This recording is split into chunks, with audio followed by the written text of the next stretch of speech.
Welcome back, revolutionaries, to another episode of the Customer Service Revolution podcast. Today, I'm so pumped, so excited to be speaking to an old friend, someone who I've had speak at the Customer Service Revolution conference twice, highest rated speaker both times, Rory Vaden, who is a New York Times bestselling author of Taking the Stairs.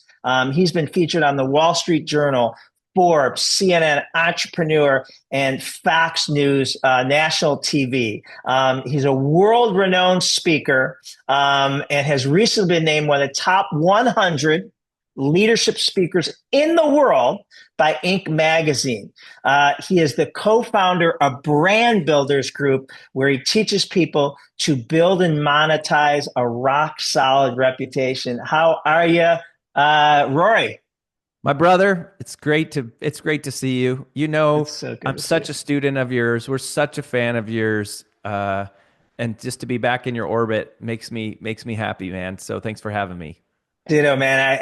I love the past 10, 12 years, whatever it's been, watching you blow up. I mean, what you're doing is so exciting. I can't wait for my listeners, viewers to hear about it. So let's get after it.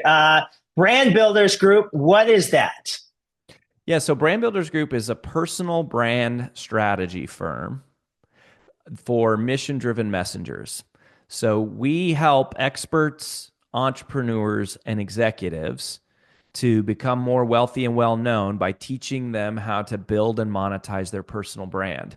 And we work with clients who are just starting out with an idea of like, maybe I want to launch my own business as a thought leader, you know, like you and me in the space of like, I want to be a coach or consultant or speaker, all the way to, you know, our private clients are people like Ed Milet and John Maxwell and Amy Porterfield and Dr. Henry Cloud. Really world-renowned thought leaders, a lot of doctors, Dr. Gabrielle Lyon, Dr. Caroline Leaf, Dr. Josh Axe. And so we work with all the way up to those huge platforms. And then we also work with a lot of people who are entrepreneurs and they're using their personal brand to just drive more warm leads for their business. And then we work with a lot of executives who are using their personal brand to try to get promoted, try to get a raise, maybe try to get a different job somewhere else, maybe draw awareness just to their company at large. But we don't work with companies at all. We only exclusively provide strategy for personal brands. And, you know, that's really, so I want to make sure I got it right. You know, you work with experts, subject matter experts, entrepreneurs, Yep. and executives. Do I have it right? Bingo. Yeah. Okay. And, you know, that's so unique today, that what you tapped into, because, you know, if I'm an executive at a large, you know, company, you know, I don't think, you know, prior people thought of their personal brand. Tell me more about why that's so important. Yeah, totally. So first of all, let me tell you what a personal brand is, Yeah. because specifically when we talk about executives, they tend to misinterpret what we mean by personal brand. For people in the corporate world, of course, in our former business, we had our first eight-figure company that we sold. We did almost all corporate work. We were a sales training company that worked Right. with huge corporations, right? That was like our background before Brand Builders Group. And a lot of people that are in the corporate world think of personal brands as like TikTokers and YouTubers and, you know, influencers and people who dance Mr. on Beast videos. And yeah, and they think of Jake and Mr. Logan Paul. Yeah, And yeah. that's what they think of. But that's not what we're talking about with personal brand. In fact, the way that we define personal brand is that your personal brand is simply the formalization, digitization, and monetization of your reputation. Say The that form, again.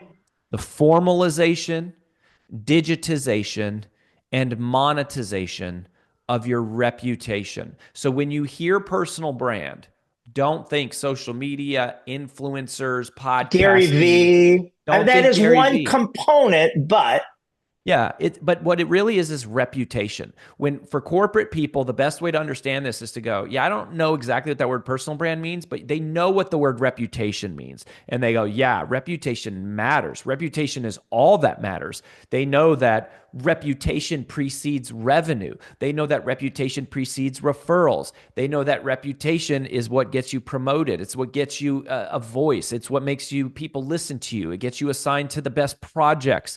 Um, it's certainly just a matter of trust.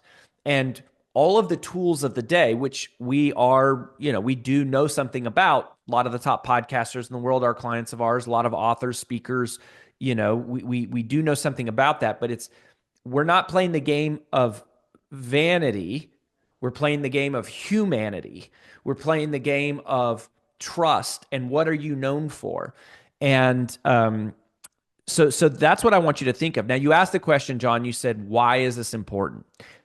Let me use some data for this, all right? Since if we're talking about executives and entrepreneurs. So one of the things that we did was we invested over $100,000 conducting the world's, or the nation's, I can't say the world's, the nation's largest research study on personal branding. It's called the Trends in Personal Branding National Research Study. So it was a PhD led, we followed academic rigor. We had a national research firm that conducted this that we partnered with. And it's weighted to the US Census with a plus or minus of 3.5% margin of error, right? So it's a very statistically valid study that looks at what is a personal brand and why does it matter? Well, there was an entire section of this. And by the way, you can download the whole study at freebrandstudy.com/DiJulius, Okay. freebrandstudy.com. It's like we said, we invested $100,000. You can download it, the whole thing for free. We put all the findings report together. Say it again. Free brand. freebrandstudy.com/DiJulius. Okay. Good. But there's a That'll whole be in our show section. notes. Okay, perfect. Yeah. So there's a whole section in there about the impact that personal brands have on corporations. And one of the most powerful data points in the entire study was that 82% of Americans agree that companies are more influential if their executives have a personal brand that people know about, trust, and follow. So just the question about, do you think a company is more influential, or are you more influenced by a company if their executives have a personal brand? 82% of Americans say yes. Now, we subdivided that, okay? We went a level deeper. 61% of Americans say they are more likely to trust a company or organization if the executives have a personal brand. 60% of Americans say they are more likely to buy from the company. 59% said they're more likely to recommend the company. So this is more trust, more sales, more referrals. People say they're more likely to work for a company. They're more likely to follow a company. They're more likely to share the company's assets, all because the executives of the company have personal brands. And it makes sense intuitively because you go, people don't trust companies. People trust people. That's why way more people follow Elon Musk than follow Tesla. Way more people follow Richard Branson than they follow Virgin. We do business with people. People are about trust. Trust comes from reputation, and personal brand is just a modern term for that. And so, give me an example of someone, VP of sales. Give me an example of someone, what they've done with you and how are they creating content? Well, what are they posting? I'm guessing that they're becoming a subject matter expert in their field. Is that safe to say? Yeah, typically the clients that work with us are more in that space. So, Yeah. so here are the 3 E's of content strategy. Okay, so if you talk about, okay, what are you going to post? We talk about the 3 E's, and almost every content creator fits into one of these lanes or some mixture of the three. So the first E is entertainment. Entertainment is jokes, viral videos, pranks, celebrity gossip, even news media we consider as part of like entertainment. Memes. Yeah. Yeah, memes, that kind of stuff. Entertainment is the most likely to go viral because it is the most emotional. It evokes anger, sadness, happiness. That goes viral. The second type of content is encouragement. Okay, not entertainment, but encouragement. This is cute puppy. Like this is more like actually more like pastors and inspirational quotes, more like motivational speaker type stuff. Also, a lot of feel good. Most of our clients live in the third strategy, which is education. They are sharing education, they're sharing their expertise. And what's interesting about expertise and education is that educational content is the least likely to go viral, but the most likely to convert customers. So people who operate in the expert space, in the education space, you go, the strategy is to teach everything you know for free about your expertise, about your topic, but you do it in small bite-sized chunks in all random miscellaneous order. And so what happens is people start to view you as the thought leader because you're the one who starts building the audience. But even if you don't have a lot of audience, it's not based on how many followers you have. It's based on the quality of Right. the expertise that you're sharing. And that makes people more likely to buy from you, work for you, trust you, et cetera, et cetera. And so you don't have to worry about how many followers. It's not about that. It's just about showcasing your expertise. Quality versus quantity. Yeah, I mean, it's definitely quality Yeah. versus quantity. It's making a contribution. Um, and one of the things that we have discovered is you're most powerfully positioned to serve the person you once were. So explain that and say it again. You're most powerfully positioned to serve the person you once were. Mm. So for Who I all of was 5 years ago. bingo, right? Who wants to be me That's right. And so today? you're teaching people the things that you have learned from your own journey. They're I your want to be the stories. next Rory Vaden, right? No, but in a way, right? I mean, Yeah, well, that's what that's you're why we got building. into Is this. The yeah, part of the how reason, Rory and his beautiful wife AJ, both phenomenal speakers. Yeah, I'm sure. I'm guessing people, called you and said, dude, I respect you. I want to be something like you. How do I do that? That's has to be how you how we started. fell into it, lack of a better word. Yeah, that's right. Yeah, and so on the highest level, right? I I I want to once be had a Rory dream Vaden. to speak in, I wanted to speak in front of thousands of people. I wanted a book on the shelf that had that said New York Times bestselling author. I wanted a TED talk that has gone viral. Those are all things that we've been able to do, right?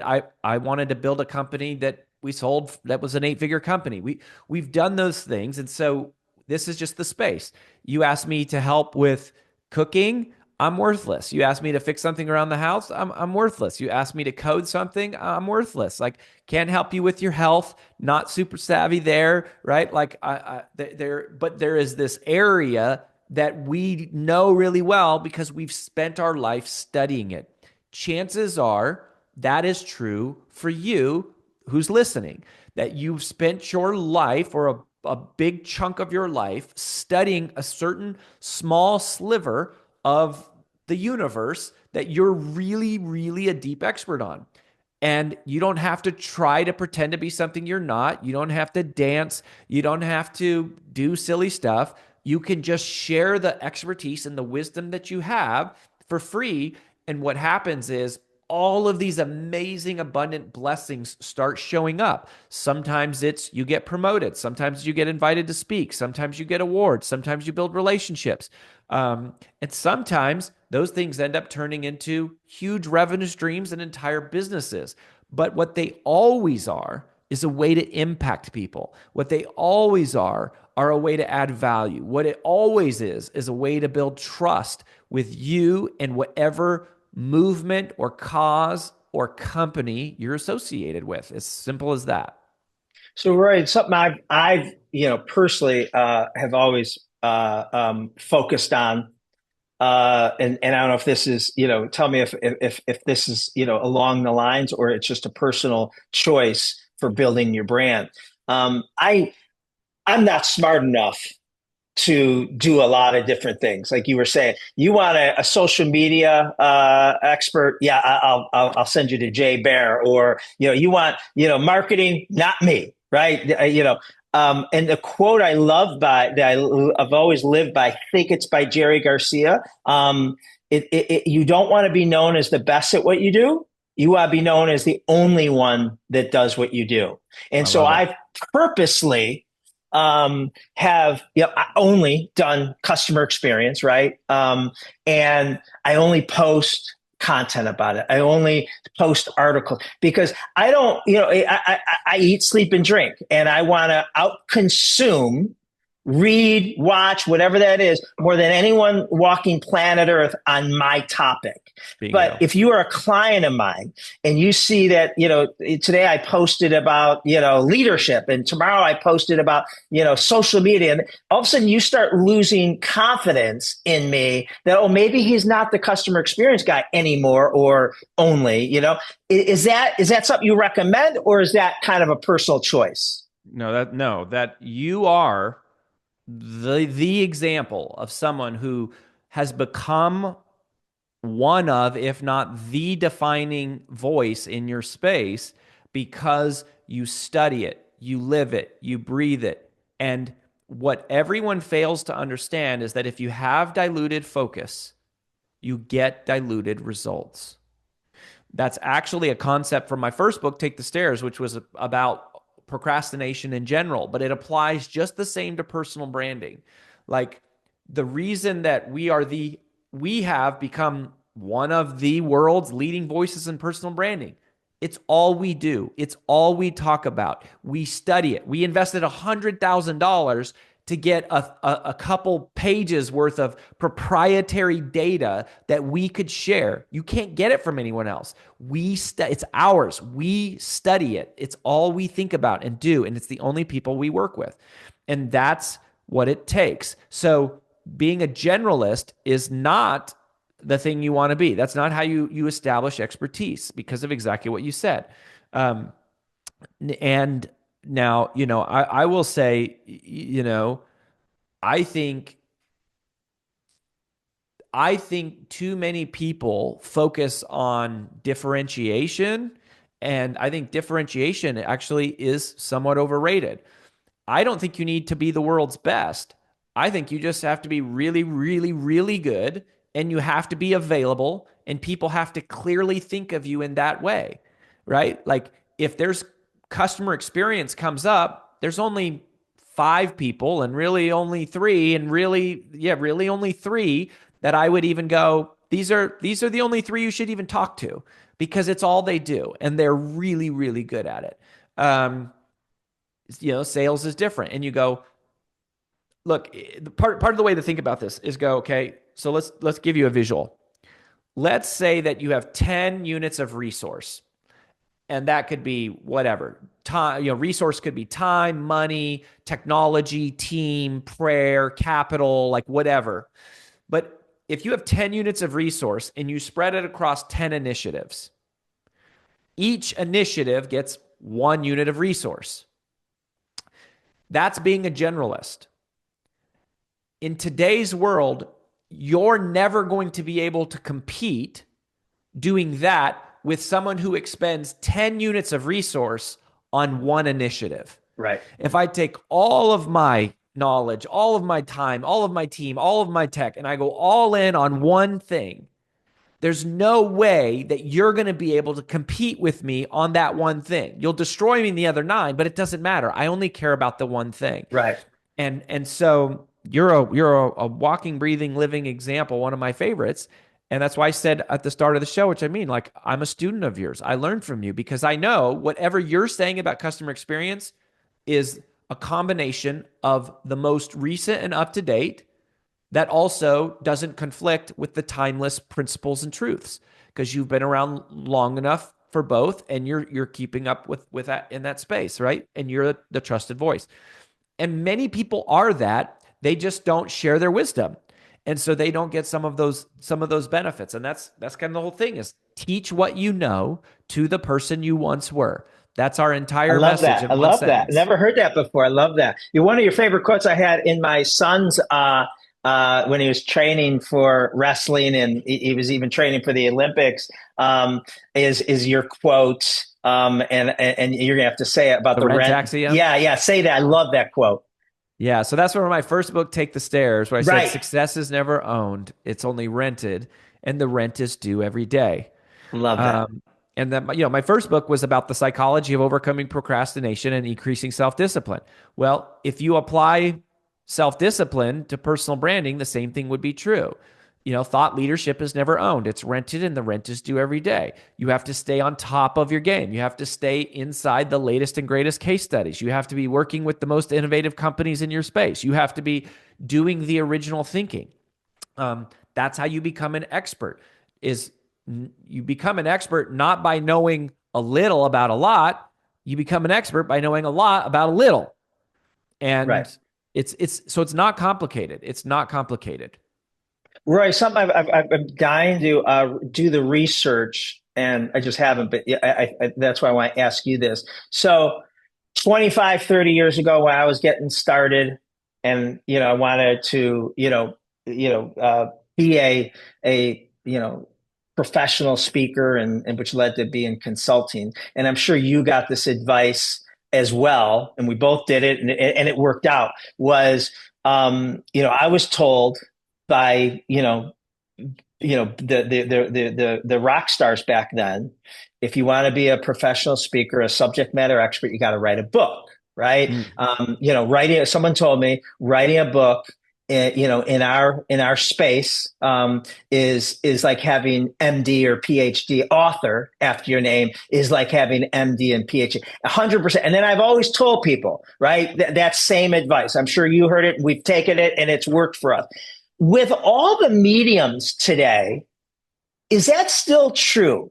Are there subject matter experts, rock stars out there that don't have to write a book, or do you still feel that is a key component for the subject matter expert to they have to follow? So I would say there are definitely people who have become rock stars who have, some level of celebrity that have not written a book. That's one of the things that's really cool is they've, been able to add a lot of value to people's lives. And a book is still massively critical to establishing thought leadership. Because one of the things that we say, so I said earlier that our content marketing strategy that we teach clients is teach everything you know for free, but in small bite-sized chunks in all random miscellaneous order. Some people say, well, why would anyone hire me then? Like if I teach everything I Right. know for free, that seems like a stupid business strategy. Why would anyone hire me? And the answer is because today people don't pay for information. They pay for organization and application. People don't pay for information, they pay for organization and application. And so a book is still the preeminent way to organize your thoughts. And it's a tremendous amount of work that goes in to edit your thinking and curate your own research and consolidate and distill. In order to be able to articulate in the most Yeah. efficient way possible the best ideas you've ever come up with. That's very different than me just hitting record on my camera and talking for 60 seconds, Yeah. right? They both have value, but a book is a higher level of value because it's a higher level of thinking. It requires much more work. To me, you read a blog post, you typically will learn something that will save you a few hours. You read a book, it's something that could cut decades off of your learning curve because that's how much time someone had to live in order to distill that quantity of lessons down into one book. So books are still by far the highest, So most you say you concentrated have to, value. it's a key component to building your brand as an expert. Yeah, I mean, yes, and there's different levels of that, right? Like we helped 11 clients become New York Times bestselling authors in the last 14 months. That's the highest level, right? That's a big game, Yeah. and there's a lot of work that goes into that, as much marketing and sales work as writing, right? It's a big part of it. As Robert Kiyosaki said, it's not called New York Times best writing author; it's called New York Times best selling author.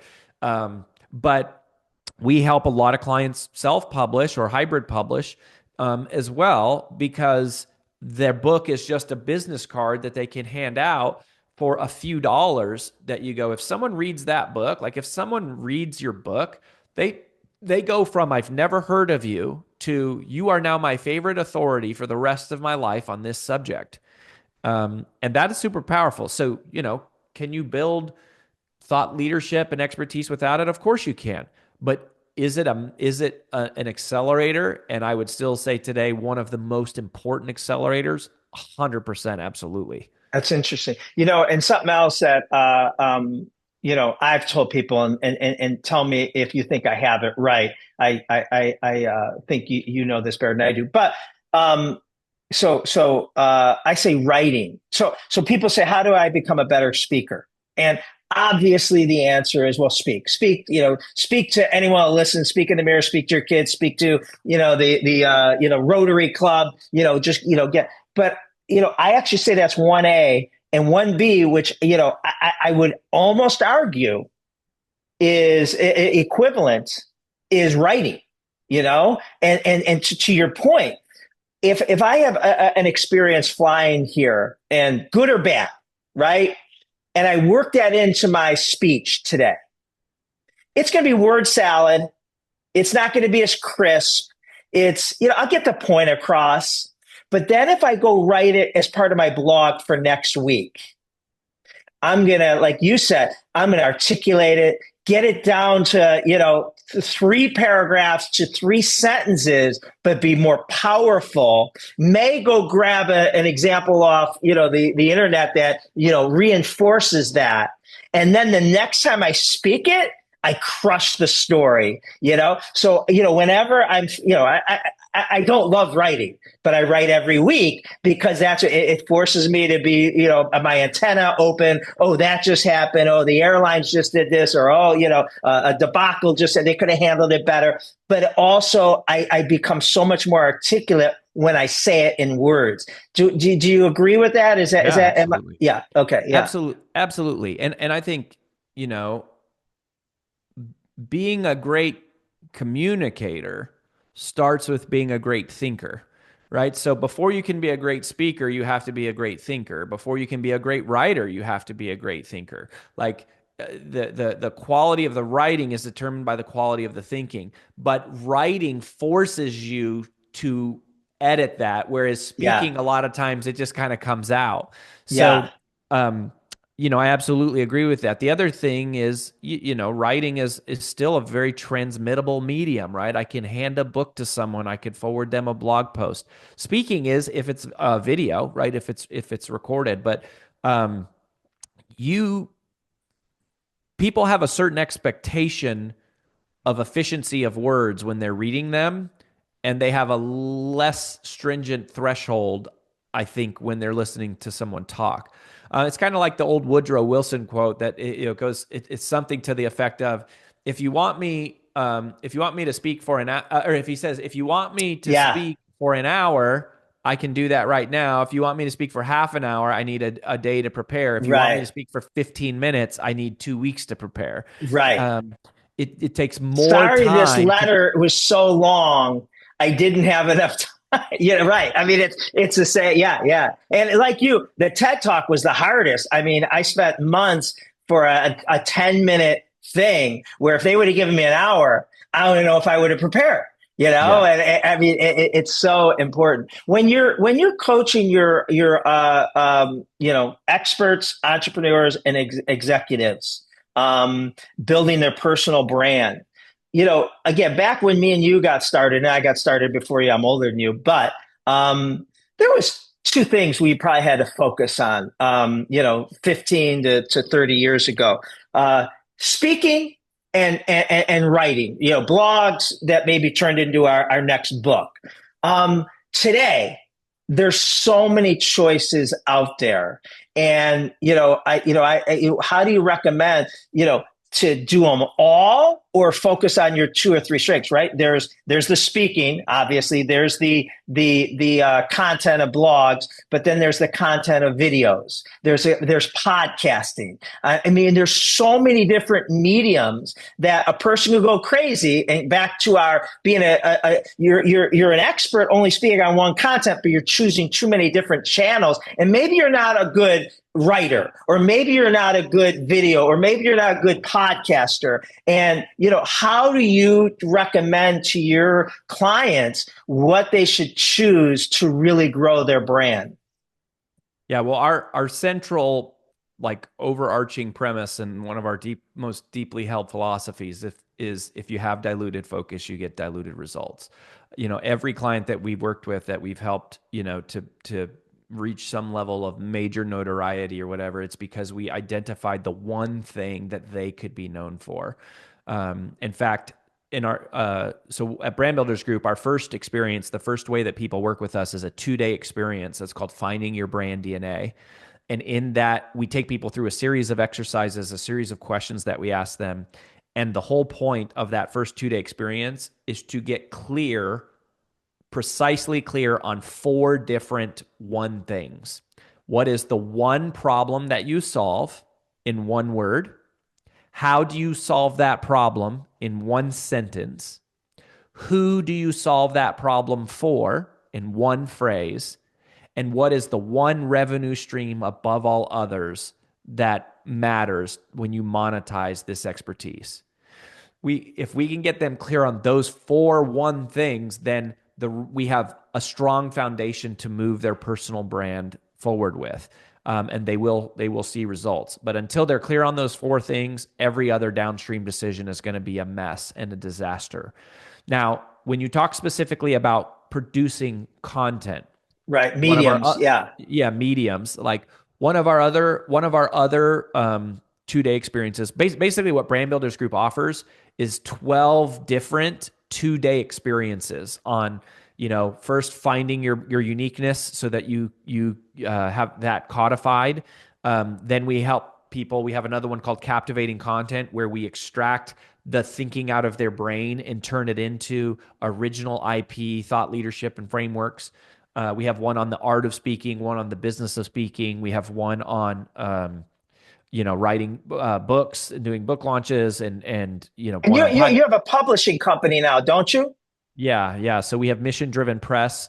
We have our own publishing company that's distributed by Simon and Schuster. So we can actually, for authors, we can take them completely vertically integrated, the entire process, help them ideate, help them outline, write the manuscript, publish the book, teach them all the sales and marketing strategies to sell the book, and then process all those orders. Do you also give them your authors and all 3 candidates presentation skills coaching?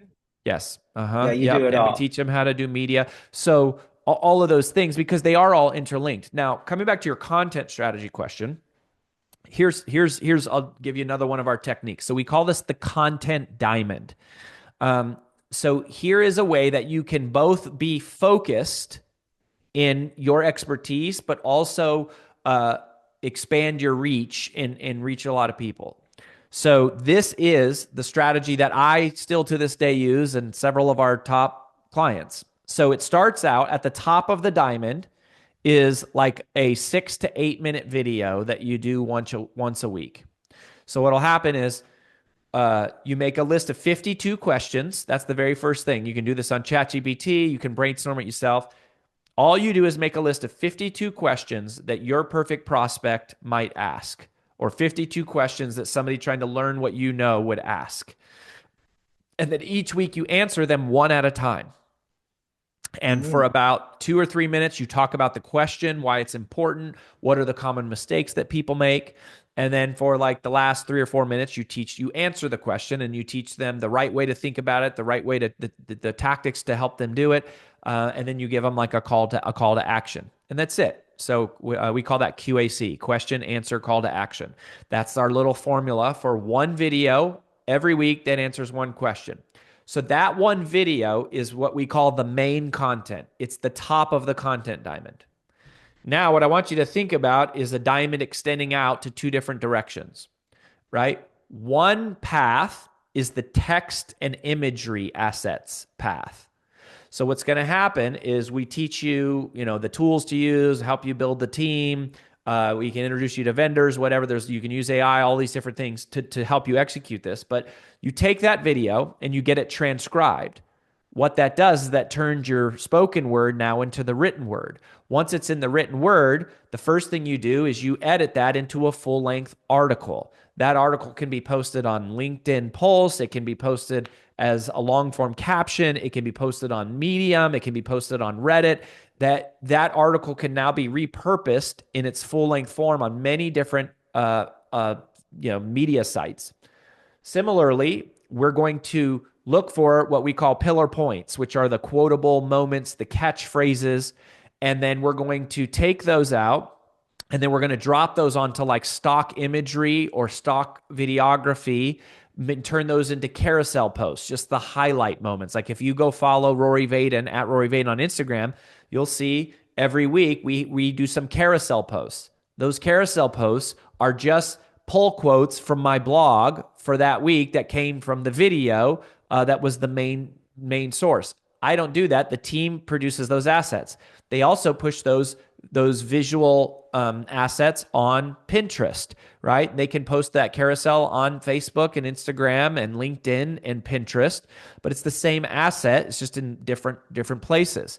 So we have text and imagery assets is one sort of leg of the diamond. Now, simultaneously, while that's happening, the other leg of the diamond is video and audio assets. So they're going to take the main, full-length raw video asset and they're going to turn it into several mini or micro assets. So first thing they're going to do is, again, I'm not doing any of this. This is the team and the system and the process. They're going to take the video. They're going to add some jump cuts. They're going to zoom in, zoom out, zoom left, zoom right, pop some text over my shoulder, do some lower thirds, put some royalty-free music on there, add in some transitions, and then they're going to put a nice thumbnail on it. And now we have a full-length video for our YouTube channel. They're then going to take that video and they're going to edit it down into 60-second clips that they post on Instagram and TikTok, although TikTok looks like maybe disappearing as of today. TikTok is supposed to disappear in the US, but the YouTube Shorts, LinkedIn, Facebook, and they'll post the short videos. Then the last thing they're going to do is they will take the audio from my polished final video and they will strip that off as an MP3 file and upload it as a short form podcaster, as a podcast. And now I'm a podcaster and I didn't even know it. So they have taken this one main asset, they have divided it into several mini assets and repurposed those all from the same source content to multiple places. Now, where the diamond comes together at the bottom is at my blog. So, RoryVadenblog.com. But for all of our clients, their blog is the central home place because the only place that you can go to see all of those assets at once, the full-length video, the full-length manuscript, the pull quote, image quotes, and an embedded audio player and comment and interact with me is on my blog at RoryVadenblog.com. And so that is digital real estate that we own, that we control, and that all of the other mini assets that are posted around the web drive people to. So those are basically like traffic redirects that pull people back to my blog where we can then capture their contact information, give them free trainings, and automate trust at scale, which is basically what our digital strategy is to automate trust at scale. And then we just add more and more people to it. More and more people see the content. We automate more trust. And as more trust is built, more transactions take place. Simple as that.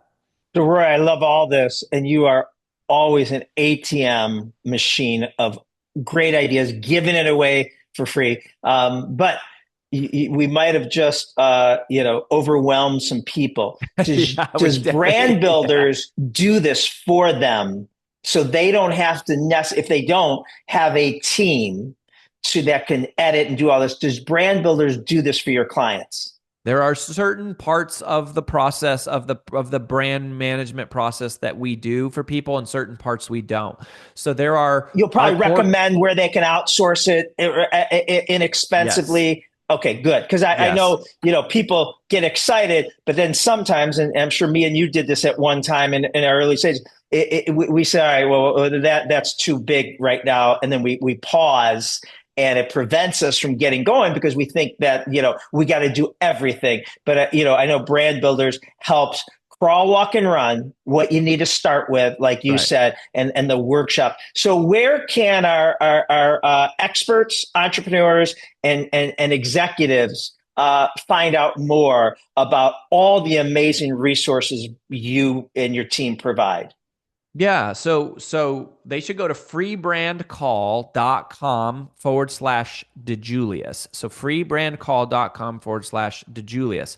So John, we're still very, like I said, we're more about humanity than we are about vanity. And we still want to talk to people, and we like to get to know people's real story, and we work with people one-on-one.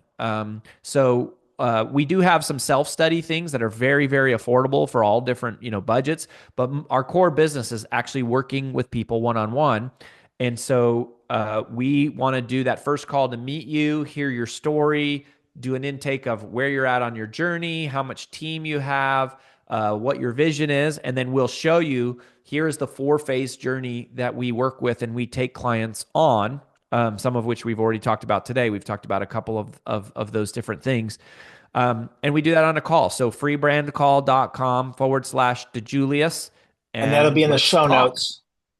That's awesome, Roy. And then one last thing, I don't know if it's too early, but I know you have a future bestseller coming out, you and AJ. Do we want to tease that yet, or is it too soon? Well, I would say you just teased it. It's coming out. It's coming out soon, but we're not releasing any details about that quite just yet. So, but if you go to freebrandcall.com/DiJulius, talk to us, give us your info, and then of course we'll let you know. It gives me a reason to have you back in maybe Q2 when that book is about to hit.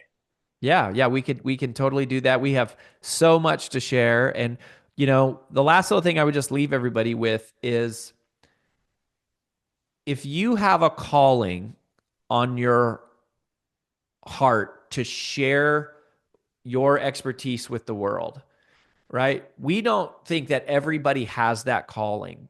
But if you do, a lot of people do. They go, man, I'm sort of like the world's best kept secret, or I have so much I want to teach, or there's so much I want to inspire people. I want to help them. Not because you want to be a professional speaker or a best-selling author necessarily, but just because you go, I have wisdom and experience I want to share. We actually believe, John, that the calling that you feel on your heart to share your message and expertise is the result of a signal that's being sent out by other people who need you. In a very metaphysical, scientific way, we believe that what you're experiencing is you're receiving a signal from people who are out there right now, and those people need you much more than you need them.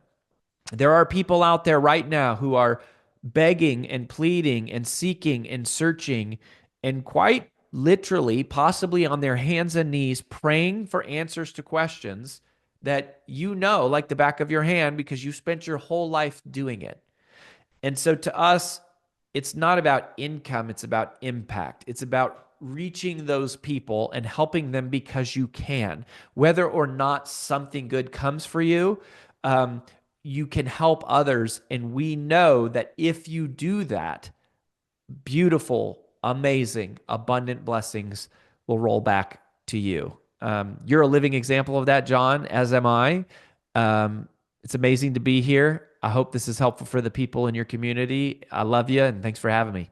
Oh my God, you pump me up. I could talk to you all day. We're talking to Rory Vaden, New York Times bestselling author and co-founder of Brand Builders Group, where they teach people how to build and monetize a rock solid reputation. You could find out more about all the amazing things that Rory and his team does to help you build a personal brand, whether you're an entrepreneur, a subject matter expert, or an executive, all key to doing this at freebrandcall.com/DiJulius. This will be in the show notes. Rory, I cannot thank you enough. I feel so blessed to have met you more than a decade ago, and have speak on the same stage at plenty of events, shared clients. I know people that work with you now that you've just, accelerated their careers so much faster than yours and mine